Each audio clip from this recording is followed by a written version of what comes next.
హల్లెలూయా. దేవునికి స్తోత్రం. ప్రభు పరిశుద్ధ గణనామానికి మహిమ కలుగునుగాక.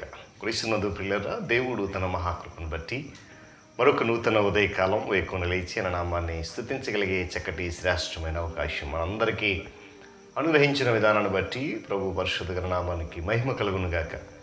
క్రీస్తునందు ప్రియులైన దైవజనులు, స్నేహితులు, విశ్వాసులు, సహోదరులు ఈ కార్యక్రమాన్ని వీక్షిస్తున్న ప్రియా దేవుని బిడ్డలందరికీ కూడా మన ప్రభువును రక్షకుడైన యేసయ్య శక్తిగల నామంలో శుభములు, వందనాలు తెలియజేస్తున్నాను. మీరందరూ బాగున్నారు కదా? చాలా సంతోషం. రండి, ఈ దినము కూడా మిమ్మల్ని ఆహ్వానిస్తున్నాం ప్రేమతో. అనుదిన అభివృద్ధి ఉదయకాలపు ధ్యానాలు అనేటువంటి ఈ ఆధ్యాత్మిక కార్యక్రమంలో నాతో పాటు పాలుబాక్సులు కండి, వాక్యాన్ని ధ్యానించి దైవాశీర్వాదాలు పొందండి. మీ దగ్గర బైబిల్స్ ఉన్నాయా? తరచి చూడండి. లేని పక్షాన చదివే మాట విని గ్రహించి వాక్యదానంలో పాలుబాక్సులు కమ్మని మనం చేస్తూ నేటి దిన ధ్యాన వాక్యంగా ఆదికాండము 2వ అధ్యాయము 2వ వచనాన్ని చదువుతూ ఉన్నాను. దేవుడు తాను చేసిన పని 7వ దినములోగా సంపూర్తి చేసి తాను చేసిన పని అంతటి నుండి 7వ దినమున విశ్రమించాను. దేవుడు తన పరిశుద్ధ లేఖన మాటను మన కొరకు దీవించుగా. తలలోంచి కన్ను మూసుకుందాం. ప్రార్థన. ప్రేమ కలిగిన మా తండ్రి, వందనాలు. మరొకసారి నీ ప్రేమను బట్టి, కృపను బట్టి నాయన, నీ కృపలో కాపుదలలో మరొక నూతన ఉదయకాలం మా అందరి జీవితంలో మీరు అనుగ్రహించిన విధానం కొరకు స్తుతులు చెల్లిస్తున్నాను. ఎందుకంటే నీ కాపుదలలో ఈ ఆధ్యాత్మిక కార్యక్రమం అనేక మంది బిడ్డలు ఆత్మీయ మేలు పొందుకుంటుండగా మీరే మహిమ పొందండి, ఘనత పొందండి. యేసు నామమున అడుగుతున్నాను తండ్రి, ఆమేన్. చాలా సంతోషం ప్రియులారా. దేవుడు మరొకసారి ఇట్రీతిగా ఆయన వాక్యంలో నుండి శ్రేష్టమైన మాటలు అనుభవించేటువంటి కృప అనుగ్రహించాడు. ఆదికాండం మనం ప్రారంభించుకున్నాం. మొదటి అధ్యాయం పూర్తి చేసుకున్నాం దేవుని కృపను బట్టి. 2వ అధ్యాయంలోనికి మనం వచ్చాం.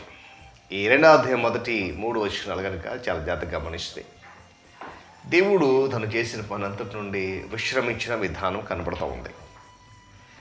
ఏం చేశారండి అంటే, గత దినాల్లో 1వ తారీఖు నుంచి ఇంచుమించుగా నిన్నటి దినం వరకు, అనగా 7వ తారీఖు వరకు కూడా ఆయన యొక్క వాత్సల్యత, అంటే దేవుని మాట నుండి సృష్టి అంతా కూడా ఎలా ఉద్భవించింది, సృష్టిని చేసిన తర్వాత దేవుడు మానవుని ఏ విధంగా చేశాడు అనేటువంటిది మనం ధ్యానం చేసాం. 2వ అధ్యాయం వచ్చేసరికి ఆయన చేసిన పని అంతా ఏం చేశాడు? ఆయన సంపూర్తి చేసి విశ్రమించుకున్నాడు. దేవుని స్తోత్రం చెప్పండి. హల్లెలూయా. చేసిన పని మానుకున్నాడు.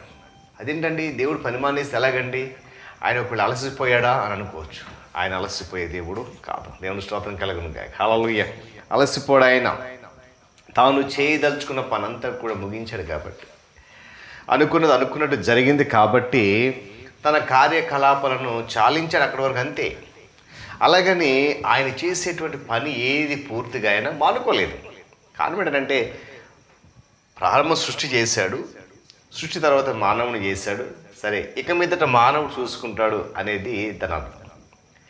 ఆ యొక్క 6 దినాలు కూడా పని చేశాడు ఆయన.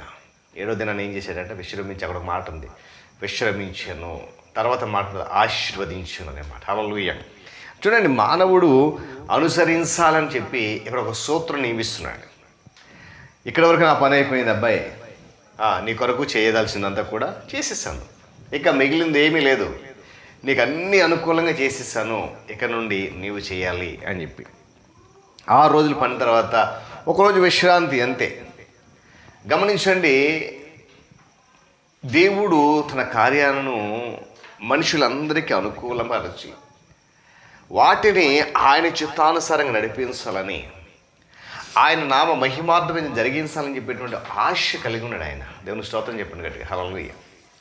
కాబట్టి ఈ 6 దినాలు చేసిన పని అంతట్లో బహుశా ఆయన అలసిపోయాడు, అందుకొరకు విశ్రాంతి తీసుకున్నాడు అనేటువంటి మాట మనం ఎక్కడ చదవలేదు.